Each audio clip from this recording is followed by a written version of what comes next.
బృందావన ప్రవేశం అమ్మవారైనటువంటి రాధారాణి కృపగా మాత్రమే అవకాశం ఉంది.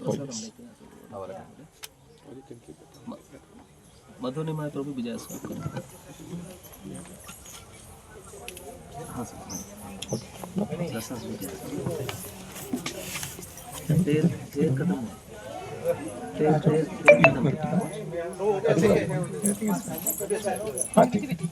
हम यही है।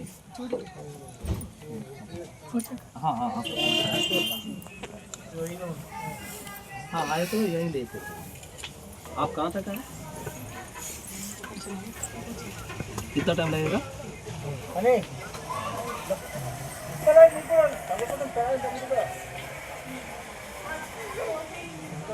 హరే కృష్ణ. No problem. ఎంత టైం ఉంది ప్రభు? 40 minutes. 40 minutes. ఓకే. సో మనకి 40 నిమిషాల సమయం ఉంది. ఎవరికి ఆకలి అవుతుందా? ఏం లేదా? అందరూ చక్కగా లస్సీ తాగారా? ఓకే. బృందావనము మనందరికీ కూడా తెలుసు, ఇది లీలా ప్రదేశం. సాధారణంగా మిగతా యాత్రలు కూడా ఒక దేవాలయం ఉంటుంది. మనం తిరుపతికి వెళ్ళామంటే ఒక దేవాలయం దర్శనం చేసుకుంటాం, ఉపదేవాలయాలు ఉంటాయి, అలా అయిపోతుంది అనమాట. బృందావనం మాత్రం ఎలా దర్శనం చేయాలి? లీలా దర్శనం ద్వారానే అనమాట. లీలా వినడం ద్వారా దర్శించడం అనమాట. అందులో ప్రధానంగా మనం ఇంతకుముందుకు వెళ్ళినటువంటి ప్రదేశం ఒకసారి మనం అంటే యాక్చువల్గా మనం అందరం కూడా పరిక్రమ చేయాలనుకున్నాం, అది సాధ్యపడలేదు. మన అందరికీ కూడా ఈరోజు లేట్ అవ్వటం వల్ల ఒకసారి మానసికంగా అది చేద్దామా పరిక్రమ ప్రభుజీ? మానసిక పరిక్రమ.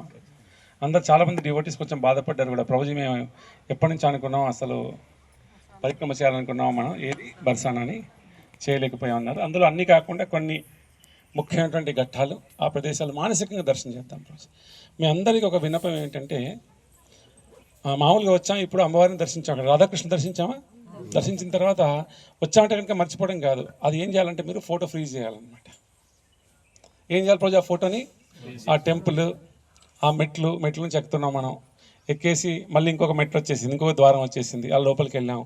లోపలికి వెళ్ళగానే ఒక అద్భుతమైనటువంటి ఒక చక్కటి ఆసనం మీద రాధాకృష్ణ యొక్క చక్కటి విగ్రహ రూపాలు, అవన్నీ కూడా మనం ఏం చేస్తాం అప్పుడు ఫ్రీజ్ చేసి 70 mm ఫోటోలాగా మన హృదయంలో పెట్టుకోవాలి.